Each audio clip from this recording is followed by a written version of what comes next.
This is Radio Metropolis.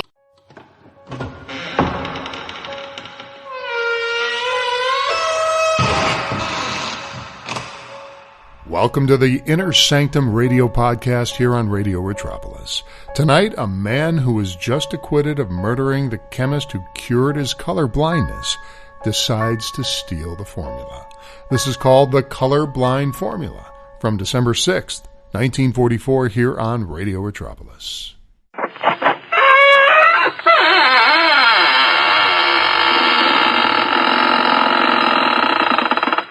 Well, and how do you do, friends of the Inner Sanctum? This is Raymond, your host of the Squeaking Door. Come right in. What are you staring at? Oh, him. Oh, he won't hurt you. He's been dead for years. He came here with our first program. Said nothing could scare him. I've been using him for a doorstop ever since. Have to get a new one, though. His bones are showing through.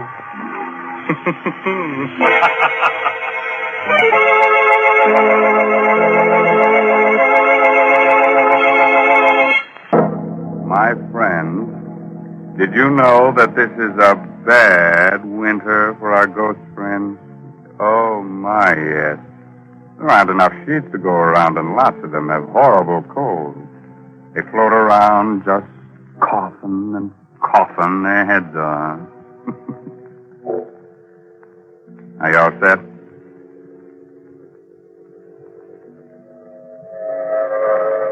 The Coast of Maine Express is already an hour out of Boston. It's noon of a windy November day as the New England landscape flashes past. On the train, the crowds of servicemen, doting mothers, babies, salesmen, and a man who was this day acquitted of murder because the police couldn't find the body. Richard Fenner sits alone, the suspicion of a smile tugging at thin lips that whisper what his eyes follow on the paper he reads. Body of Ole Sventorg, color chemist of Satan's Point, Maine, still unfound. Sventorg was known to be developing a paint formula making it possible for colorblind people to see reds and greens as normal people see them. It is believed that the chemist had the final notes for his successful formula on his person. Richard Fenner, youthful assistant, on whom Sventorg tested his pigments, admitted he may have killed Sventorg in a fit of temporary insanity induced by the experiments. He was found in a dazed condition with blood on his hands on the day of the chemist's death. Hello, friend. Anybody sitting here? No? Good. Have a peanut? No, thank you. Best food in the world, peanuts. Always eat them. Name's Botts, friend. Jasper Botts. Traveled for Goodman's Sex Store. Don't feel like talking, huh? Got some thinking to do? Well, that's all right. I'll just read a while. Idiot. I've done my thinking. So many things to think about. So much for Anna and me to remember. It had been hard to convince Anna at first. Easy enough for me to say, we have to get rid of Ole. But Ole was Anna's brother. We talked it over on the cliff near the land. We have to, Anna. We have to go through with it. Oh, Richard, there must be some other way. The way things are now, everything's hopeless. You know that. With the paint formula cleared, we can be married. Richard, I love you so much. I'd do anything for us. But this is... Murder? Huh. You needn't look at it that way, darling. So far as you're concerned, Ole will just disappear. But suppose something goes wrong. Suppose you're convicted. Not a chance. You can't convict a man for murder until you find the body. And they'll never find Ole. We must, Anna, we must. Very well, Richard. When? When will you... The moment Ole finishes the formula. It's almost ready now. I'll have to do it that instant to make my alibi hold. Today, tomorrow, soon, anyhow. Everything else is ready. I love you above everything else in the world, Richard. I love you enough for even... Have a peanut, friend? No. Oh, snoozing, huh? Traveling on trains makes some people sleepy. Not me. Been on trains all my life. Never get sleepy. Going far? Satan's Point, Maine. Satan's Point. Never heard of it. Must be a devil of a small place.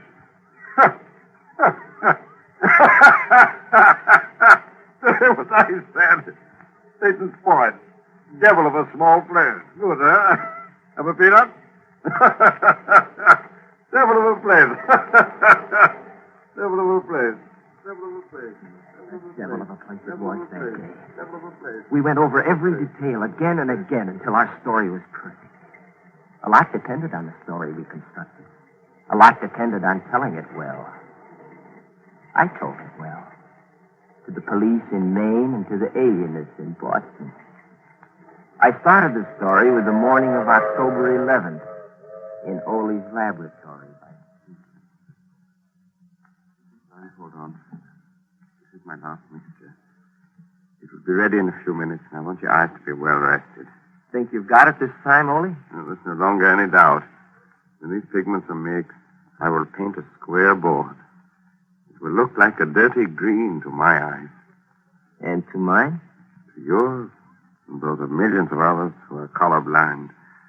Red. Red that you have only imagined till now. Red of the rose, red of a sunset, red of fire, red of blood. I put the blindfold on. I could sense Ole's tenseness. He'd worked 15 years to make this moment arrive. This is from all I can see. A miracle is about to take place. But I confess to one great fear. What's that, Ole? I'm not afraid the formula is wrong. I'm afraid for you. For me? Yes. I have to warn you, Richard. I don't know. No one knows what mental reaction takes place when a person who has never seen color before suddenly does. You mean that I could be affected? You could be. You see, red excites even normal people. It vibrates in the brain. With you... Let's have a look, Ole. Now, Richard, when you take the blindfold off, look straight ahead of you. The board is right before your eyes. Look, Richard. And when you do, start talking right away. I want your immediate reaction. Okay, here goes. Look. See, Richard. Look, it's red. Look. Hey, talk, Richard, talk. Something I couldn't. It's hard enough to recall the little that I do. I was staring straight ahead of me at a square board.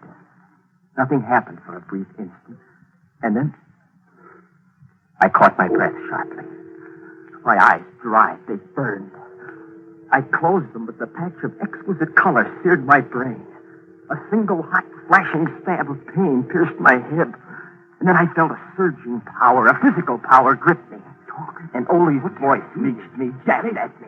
My whole being seemed to focus on his voice. I had to choke it off. I vividly recall reaching for him across something and finding his throat. And then nothing more. Nothing but the breaking of glass and a sensation of violent action. Motion and action that lasted long after the voice stopped.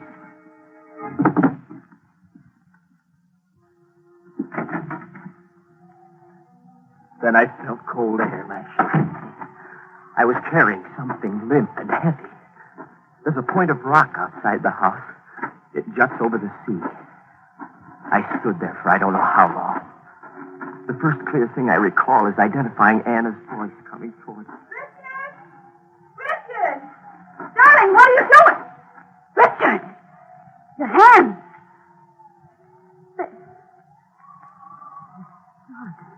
Something died in me. I sank to the ground, moaning. Anna. And I'm afraid. I'm afraid.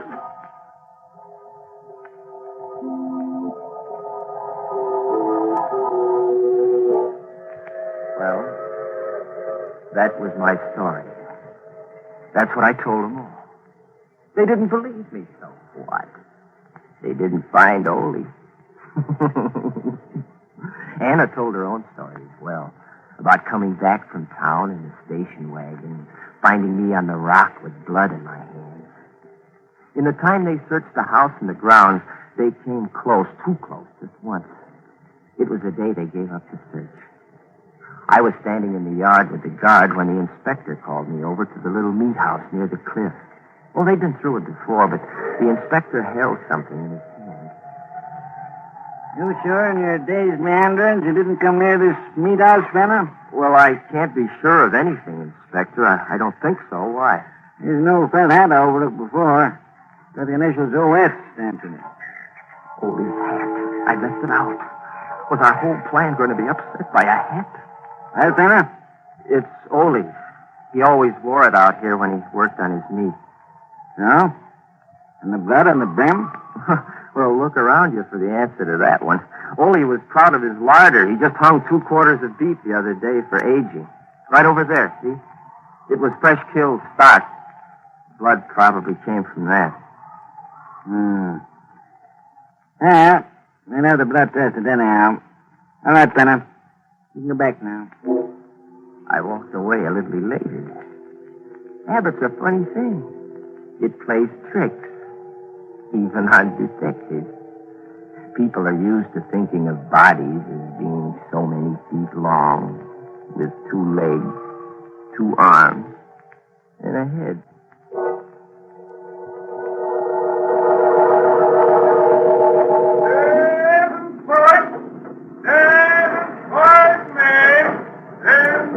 Well, friend, this is your stuff, I guess. Yes, this is it. I'm sorry I was such a poor traveling companion. Oh, that's all right. Feel that way myself sometimes. Have some peanuts? No, thanks. So long. Anna!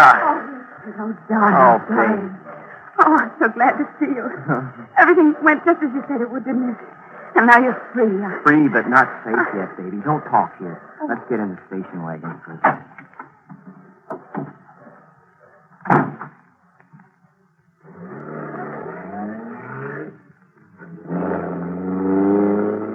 None of the papers believed our story, did they? No, and it's just as well. Makes tonight's work easier. But there are so many things I don't understand. Isn't there some other way we could... No. And it's just as well you don't know everything, Anna.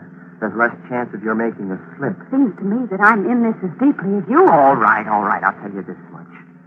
The papers played up the fact that Ole had the final formula on his person when he was killed. The formula we thought was on the lab table, right? Yes. Well, that leaves 2 things I have to do. I have to search Ole's clothing for this thing, and, well, the other thing should be obvious. Oh, don't, Richard. You talk about those things so coldly. Well, it's a cold subject, isn't it? I see the house now. Put your lights off. Did you make the phone call I told you to? Yes, the man said all arrangements had been carefully made. He said the rest was up to you. You wasn't serious. Okay, pull up by the garage.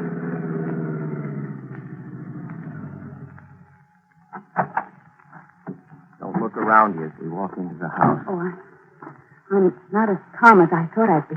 You've got nothing to be afraid of, darling. Unless you believe in spirits. Richard, let's do what has to be done and go. Did you have that extra key made for the meat house? Yes. Yes, we did. Good. Now, do just as I tell you. My life depends on it. You'll stand at the kitchen door with the lights off, and you won't take your eyes off the meat house for 1 second. That's right. The meat house door will be open so you can see me working. The lantern will make it light enough. Right now, I'm going to stand in front of the only window in the room we left the blind up on. While I'm there, you go get the dummy we had made to look like you. Put it in a chair in the position you're in now. Got that? Yes. All right, get the dummy. It's in the linen closet.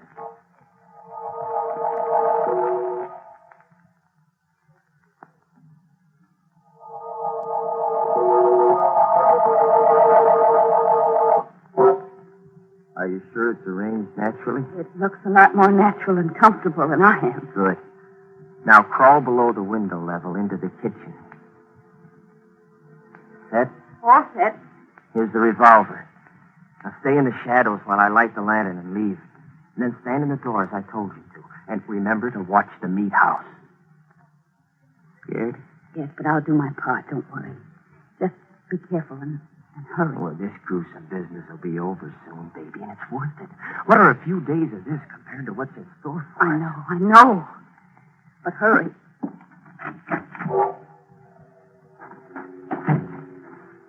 Well, this is it. Now I must work carefully. The meat house.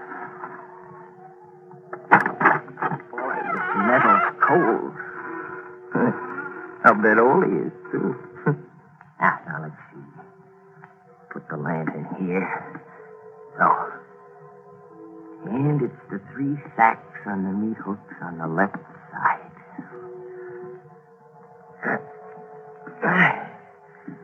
It's heavy. Seems heavier than when I put them up. I'll start on this one. My knife. Yeah, close it here. Now let's see. It'd be the inside coat pocket. Yes, here it is. Here's the... You. Hello, friend. Have a peanut? You were on... That's right. I was on the train. I got on because you did. And I got off because you did. Small world, huh? Yes, isn't it? Let's see. Didn't you say your name was Jasper Botts? Yeah. Good memory you've got. I see you finally remembered where you hid poor Sventog's remains. What do you want, Botts? See? I can crack peanuts with one hand. Good, huh? Just telling you in case you think it might spoil my aim. For your little partner in crime sitting comfortably back in the house, waiting for you to finish your business here. What do you want, Botts? You and the formula, my friend. I followed your case very carefully. When I first read about you in the papers, I said to myself, now there's a very clever young operator. He's fibbing when he says he threw Sventog's body into the sea. So? So. Wouldn't take a chance on its turning up on some shore. That would convict you. No body. No murder, eh, fella? You're right, Botts. Then when I read that Sventog's formula was on him when you murdered him, I knew you'd have to get it from the body before, destroying the corpus delicti. Simple? Hmm? All right, Botts. Put the cuffs on and let's go. Oh, gosh. I see you don't understand. I'm not a detective. And you're not going anywhere. Anymore. All I want is the formula. Oh? That's how it is. Mm-hmm. That's how it is. Why? Why what? Why am I going to kill you? Because that's life insurance for him. My business. Why do I want the formula? Well, I tried to buy it from Sventog about a month ago. We knew we had it just about finished, but he turned me down. So you read about the murder, figured out that I was after it, and now you want to take it away from me. It's pretty low, Botts. Yeah. Well, you see, I can get a much better price for it than you can. Some friends of mine think it would be a valuable asset in counter-camouflage, making targets in this country. Clever, hmm? Don't move a muscle, Mr. Botts. You? That little round thing in your neck is the muzzle of a .38. Just open your fingers very slowly and drop the gun. That's it. Now stand still. All right, Richard. Good girl. Now I'm taking over, Botts. Nice Luger your friends gave you. Mm-hmm. It is a nice gun. I hope you won't hang me on those hooks. Oh, no. No, I've got other plans for you. Annie, you feel all right? Yes, I'm all right. Just that thing on the floor. Yeah, I know. Well, don't look, darling. We're going back to the house now. And look, Botts, no brakes, please. You'd make a heavy corpse to drag from here.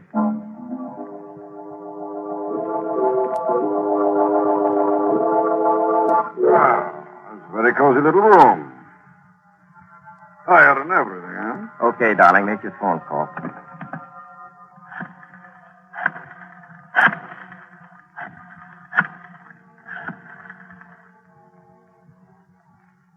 Hello? Hello, Mr. Walsh? Yes, we've been watching. You've got him? Yes, you can tell your men to close in on the house now. That was Mr. Walsh of the FBI, friend. Smooth piece of work all the way through, Richard. Yes, sir, my first and last case, Walsh. Well, we don't usually call on outsiders for help, you know, but this was such a natural. The boss is apparently the man who's been dodging us so successfully. He's one of the Nazis' best men over here. Slippery fellow. Yeah. When you and Mr. Sventor came to us a month ago about the suspiciously high offer you'd had for the formula, it sounded like our man. He's got lots of dough to play with. But why the elaborate story of murder and intrigue? Well, making Richard here out to be a murderer took away the suspicion of a trap. We knew Richard would be released, no matter how phony the story he gave, because the police wouldn't find Mr. Sventork's body, of course. We knew the man we wanted would follow Richard here as soon as Richard was freed to get the formula. But we didn't have the slightest idea of what he looked like or who he was. Now, you know. Well, I admit that was clever. My friends will be disappointed. And the son of a gun sat next to me on the train for 8 hours. A dull trip, wasn't it? But what about the meat house angle? The sacks. That's beef. Just good prime beef. In sacks, it looks a little like... I planted Ole's clothes there. Oh, Richard, stop. I've had enough. By the way, where is Mr. Sventork? Oh, my gosh, he came up here from the hotel this afternoon. I'm so used to thinking of him as dead that I forgot all about him. He's probably lost and in the...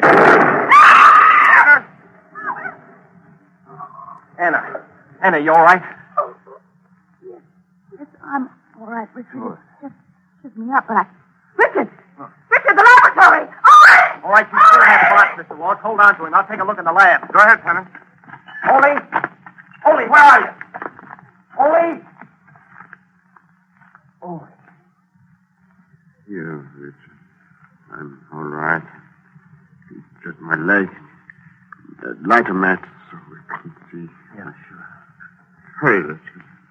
I want to see what's wrong. Light a match. I'm holding a lit match, Ole. Oh. Oh. I see. Your eyes, Ole. Richard! Richard, He's all right, Anna. I'm bringing him out now. He's all right, yes. But never again to see the red of a rose. The red of fire. The red of a sunset. The red of blood. Ole's formula brought color to millions. Now, he's blind.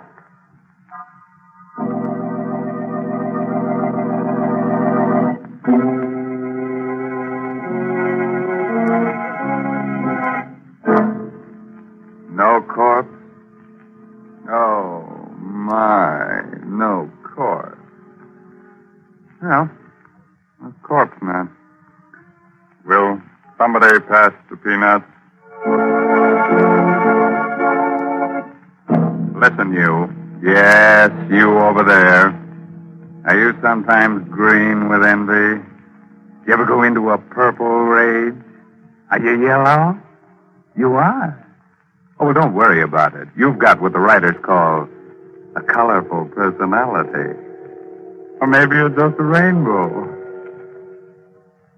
By the way, this month's Inner Sanctum mystery novel is Puzzle for Puppets by Patrick Quentin.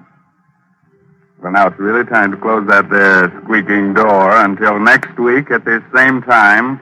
So, good night. Pleasant dreams.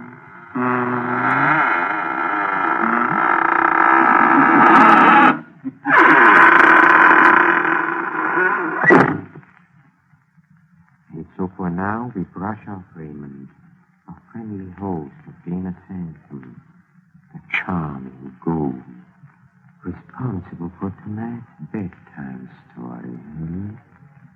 Yes, let's shake that Inner Sanctum dust from our heels and point them in the direction of the green room and A quick listen at the door. Yes, our players are there. They're rehearsing the next performance in a mystery playhouse. Follow me, please. Come. Come.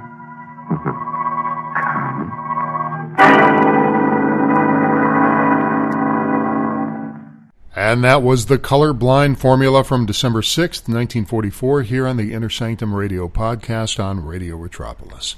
Yeah, to me, this was kind of an offbeat mystery, one that was really hard to follow in the beginning, trying to figure out who all the voices were attributed to. You know, the two women kind of sounded alike. Some of the men sounded alike, too, so there weren't really distinctive voices like when they would put Peter Lorre in one of these shows, or Vincent Price, or whatever. That's a distinctive voice, and you go, okay, I know who that guy is. But kind of hard to do here when they all sort of sound the same. By the way, from the day of recording this podcast, there still is no cure for color blindness. And when there is, I will update this podcast. I spent the time listening to this episode trying to figure out the real motive for stealing the formula and killing the chemist. Was it just to obtain the formula for profit? It would appear so, I guess. Again, the twist here is the theme in many of these current Inner Sanctum shows, in which we are led to believe one person is a villain when we find out at the end they are working to bring the real villain to justice. In this case, there were Nazis involved, which is easy to do. Hey, when in doubt, throw a Nazi in there as a villain, and you're covered because everybody hates the Nazis. It's a common fallback for a writer when they really needed a villain. Find a Nazi. Also around this time in history, especially World War II history, December of 1944, the bloodiest battles were still forthcoming, believe it or not. There was one big bloody one coming up in January, the Battle of the Bulge. But overall, the tide had turned in the Allies' favor, and it was just a matter of months before this war would be physically over. And that'll do it for us tonight. That was the colorblind formula from December 6th, 1944, here on the Inner Sanctum Radio podcast on Radio Retropolis.